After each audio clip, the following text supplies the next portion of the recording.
दोस्तों, आज की क्लास में हम लोग एनसीईआरटी 8 का मैथ चैप्टर नंबर 3 में प्रश्नावली 3.1 के बारे में आज हम लोग जानेंगे और इनके जितने भी क्वेश्चन हैं सभी को सॉल्व करेंगे आज। तो फ्रेंड्स, देखिए 3.1 में क्या लिखा है। कहता है यहाँ पर कुछ आकृतियाँ दी गई है, जैसे कि ये सारा आकृति आप लोगों को दिख रहा होगा। प्रत्येक का वर्गीकरण निम्नलिखित आधार पर कीजिए। यानी कि अगर इनका जो वर्गीकरण करना है, इन सभी को आगे निम्नलिखित आधार पर करना पड़ेगा। जैसे कि साधारण वक्र किसे कहते हैं, साधारण बंद वक्र किसे कहते हैं, बहुभुज किसे कहते हैं, उत्तल बहुभुज और अवतल बहुभुज किसे कहते हैं।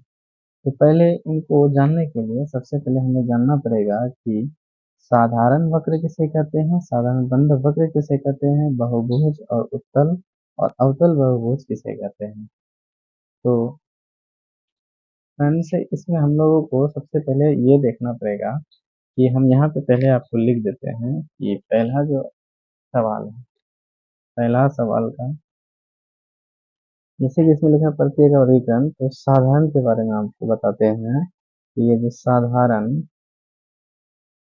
वक्र होती है ये किसे कहते हैं। तो साधारण वक्र वह होती है, तो लिखेंगे वह आकृति जिसको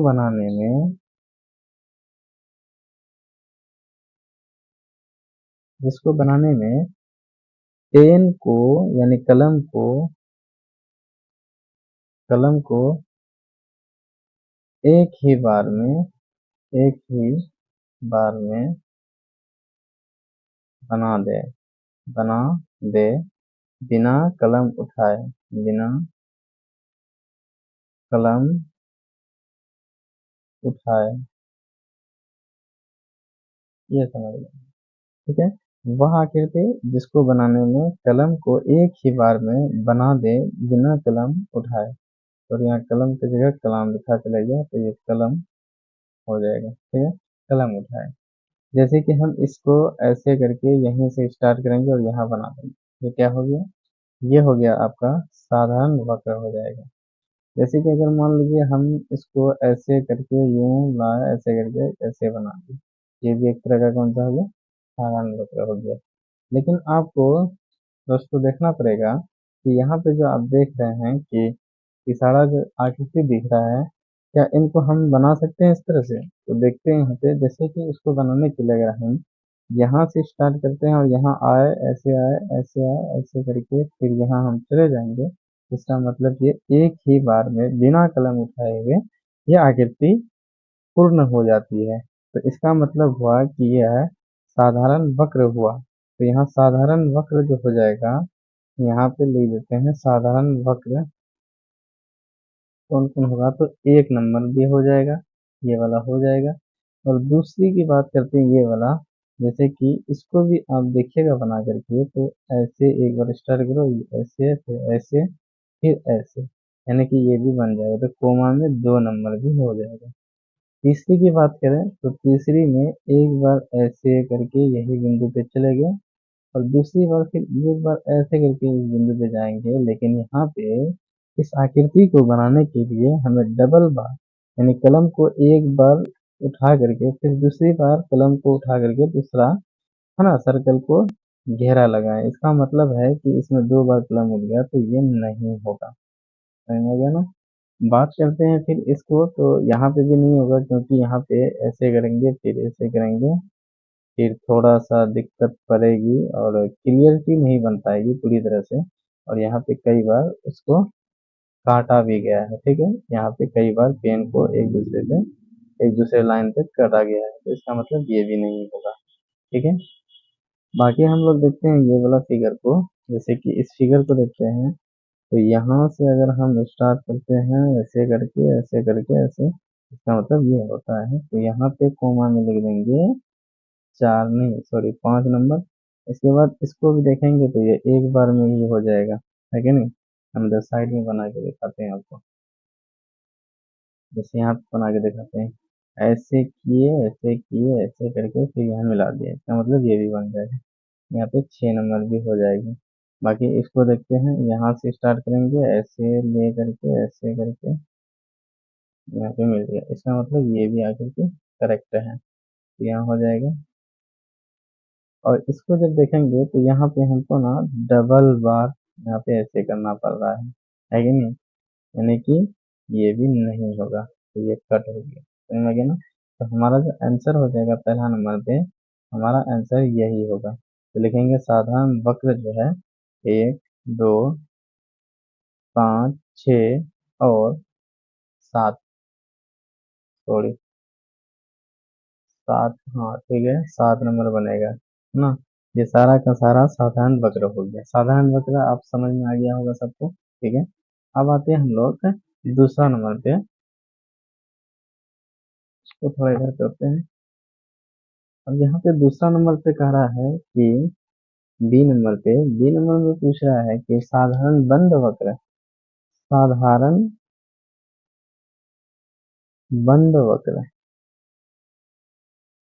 देखिए साधारण बंद वक्र क्या होता है, यानी कि जिस तरह से साधारण वक्र होता है ना, तो बस वो आकृति बस बंद हो जाना चाहिए, खुला नहीं होना चाहिए, बस सारा का सारा वो साधारण वक्र हो जाएगा। तो इसका मतलब इसका आंसर सेम होगा, 1 number, 2 number, 5 number, 6 number, 7 number, क्योंकि ये सभी के सभी साधारण वक्र भी है, प्लस ये बंद आकृति भी है, इसी वजह से इसका आंसर हो जाएगा 1, 2, 5, 6 एवं 7।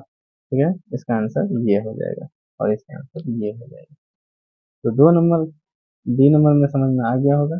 अब बी नंबर के बाद हम लोग आते हैं बहुभुज सी नंबर में। यहाँ कह रहा है कि बहुभुज, बहुभुज इसका आंसर क्या देंगे हम लोग, तो इसका आंसर बहुभुज के यहाँ लिखेंगे कि बहुभुज, बहुभुज किसको कहेंगे, तो जिसमें से एक भुजा से ज्यादा हो, है कि नहीं, एक भुजा से ज्यादा हो वो बहुभुज हुआ। और जैसे कि हम पहला नंबर पे आप देखिएगा, तो पहला नंबर पे यहाँ पे देखिए आपको कई भुजा मिलेगा, एक यहाँ से यहाँ, एक यहाँ से यहाँ, एक यहाँ से यहाँ, एक यहाँ से यहाँ से, तो इसका मतलब ये बहुभुज हुआ। अब यहाँ की बात करते हैं, एक यहाँ, एक यहाँ, एक ये भी बहुभुज हुआ। यहाँ तो भुजा है ही नहीं, तो एक सर्कल है, सर्कल में तो कोई भुजा होता नहीं है ना, नो भुजा, नो कॉर्नर।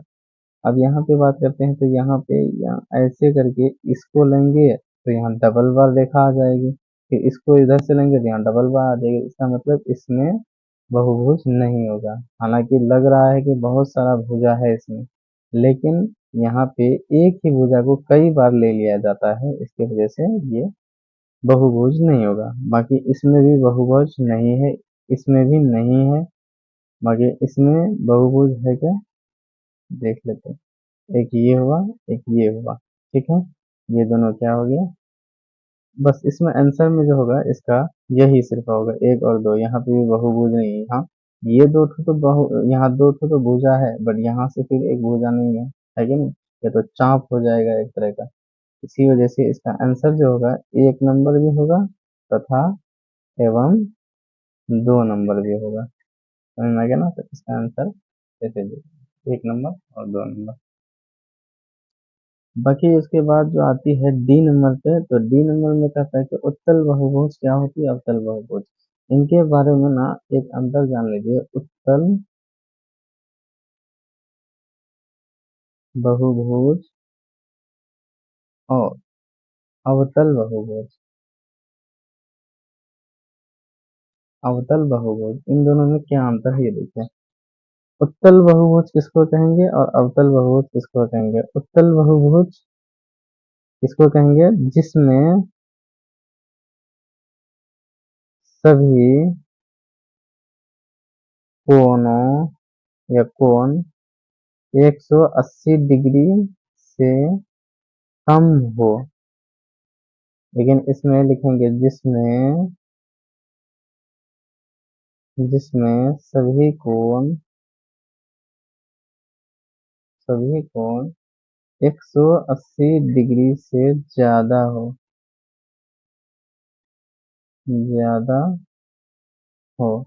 तो वो जो हो जाएगा वो अवतल बहुभुज हो जाएगा, जिसमें 180 डिग्री से कम होगा वो होगा उत्तल बहुभुज, और जिसमें 180 डिग्री से ज्यादा होगा वो हो जाएगा अवतल बहुभुज। इसका मतलब है कि हम जब इस फिगर में देखेंगे, अब इस फिगर को देखिए यहाँ पे, देखिए यहाँ पे, इसको हम यहाँ कॉपी में बनाते हैं।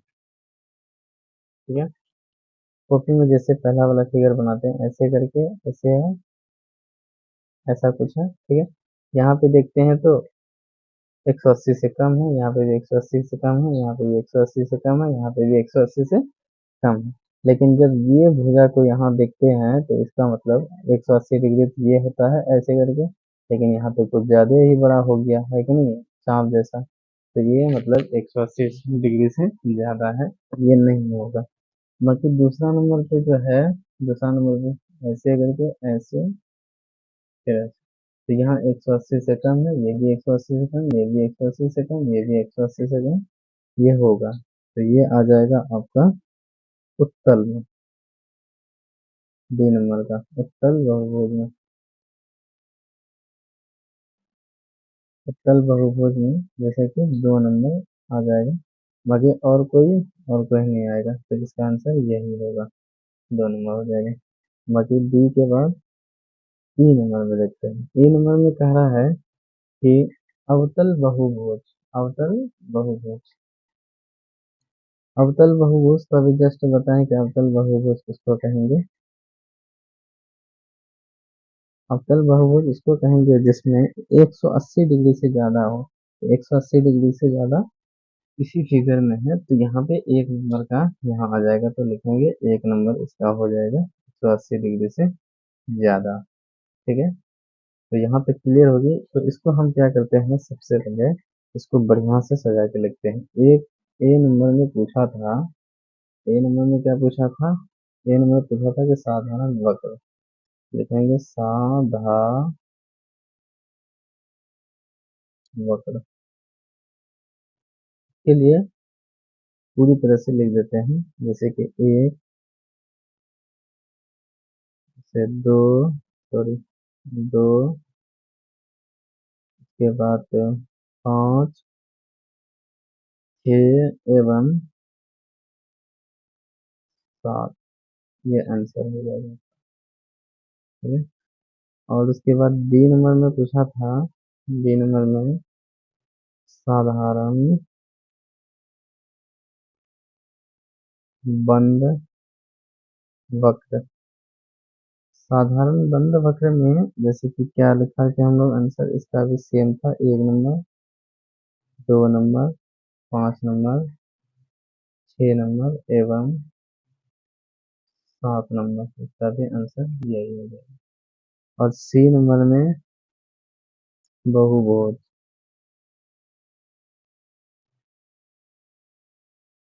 बहुभुज में हो जाएगा, अभी जस्ट निकाले थे, बहुभुज में 1 नंबर आएगा एवं 2 नंबर आ जाएगा। ठीक है, 1 और 2 इसमें से बहुभुज होगा, इसका आंसर हो जाएगा ये सी नंबर। बाकी डी नंबर में कह रहा है, डी नंबर में कहता है कि उत्तल बहुभुज,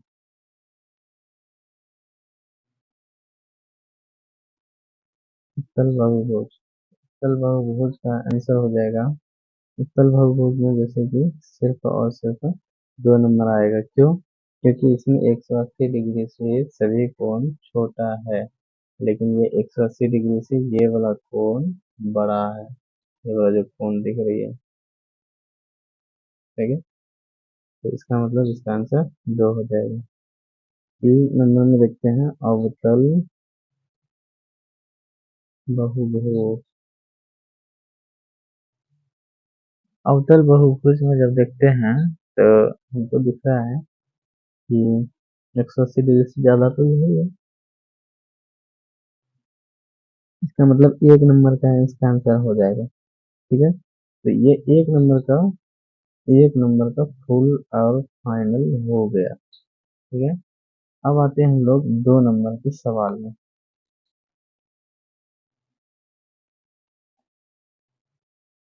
दो नंबर में कहता है कि समबाहुभुज क्या है। समबाहुभुज के बारे में पूछा है क्या है, और इसका नीचे में लिखा हुआ कि एक समबाहुभुज का नाम बताइए जिसमें से 3 भुजा हो, 4 भुजा हो, 6 भुजा हो। तो देखिए इसमें 2 क्वेश्चन पूछा गया है, दोनों क्वेश्चन का आंसर हम यहाँ साइड में दे रहे हैं। 2 नंबर का सवाल में कहता है समबाहुभुज क्या होता है, तो समबाहुभुज का डेफिनेशन पूछा है। समबाहुभुज क्या है, तो इसका आंसर जो होगा, इसका आंसर लिखेंगे कि वह आकृति जो लिख देते हैं, जो नहीं जिसमें सभी जिसमें सभी भुजा बराबर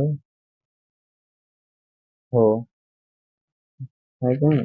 ये हो गया इसका कि समबाहुभुज किसे कहते हैं, सॉरी, समबाहुभुज का डेफिनेशन हो गया ये।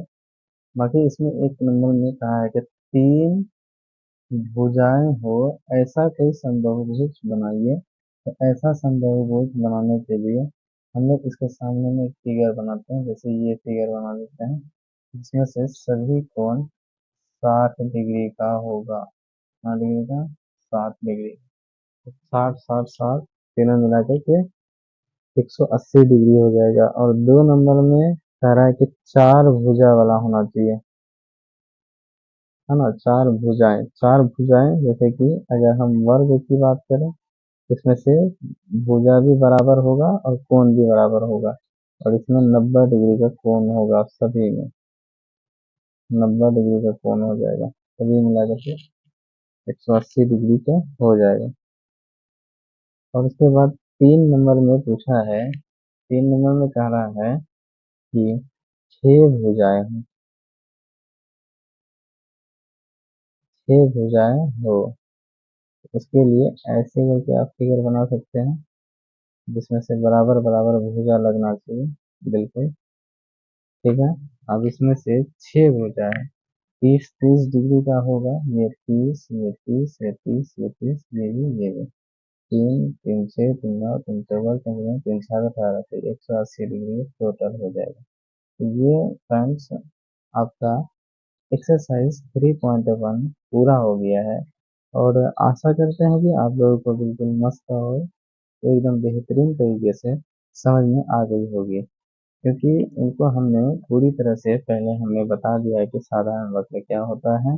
बताने के बाद हमने उसको चुन चुन के पहले लिख दिया। लिखने के बाद उत्तल बहुभुज अवतल बहुभुज में क्या, उत्तल बहुभुज और अवतल बहुभुज में क्या अंतर होता है वो भी बता दिए, है कि नहीं। उसके बाद 1 नंबर का जो आंसर होता है उस तरह से बिल्कुल सजा करके लिख दिए हैं कि साधारण वक्र में कौन कौन होगा, 1 नंबर, 2 नंबर, 5 नंबर, 6 नंबर एवं 7 नंबर आएगा। और बी में साधारण बंद वक्र आकृति के बारे में पूछा था, तो वक्र बंद वक्र तो 1 2 3 यही सब सेम है, 1 और 2 नंबर सेम रहता है, सेम ही आंसर है। और बहुभुज के बारे में बता दिए थे, जिसमें बहुत सारी भुजा हो, है कि नहीं, तो 1 और 2 नंबर था। और डी में उत्तर बहुभुज था, उसके बारे में भी बता दिया। और उसी तरह से अवतल बहुभुज के बारे में पता चल गया। समबाहुभुज क्या होता है उनके भी बारे में हमने डिफिनेशन लिखा दिया, क्योंकि ये पूछा ही था कि समबाहुभुज क्या है। तो वह आकृति जिसमें सभी भुजा बराबर हो, है कि नहीं, तथा यहाँ पे लिख देंगे तथा सभी कोण भी बराबर हो, सभी कोण बराबर हो, सभी कोण बराबर हो। 1 नंबर में पूछा गया था सवाल कि 3 भुजाएं वाले ऐसी आकृति बनाओ जिसमें से कि वह समबाहुभुज हो। ये हो गया तुम्हारा। जैसे कि 2 नंबर में 4 भुजाएं वाला पूछा था तो ये हो गया, और 3 नंबर में 6 भुजाएं वाला पूछा तो ये हो गया। तो आज की क्लास हम लोग यहीं पे समाप्त करते हैं। तो इसमें हम लोग लिख देते हैं इंद, दीजिए इजाजत। फिर अगले दिन हम आपके लिए 3.2 एक्सरसाइज लेकर के आएंगे। अगर आप लोगों को क्लास अच्छा लगी तो आप लोग शेयर भी कीजिए, बाकी लाइक कीजिए, और जो सब्सक्राइब नहीं किए हैं वो सब्सक्राइब कर लीजिएगा। Thank you.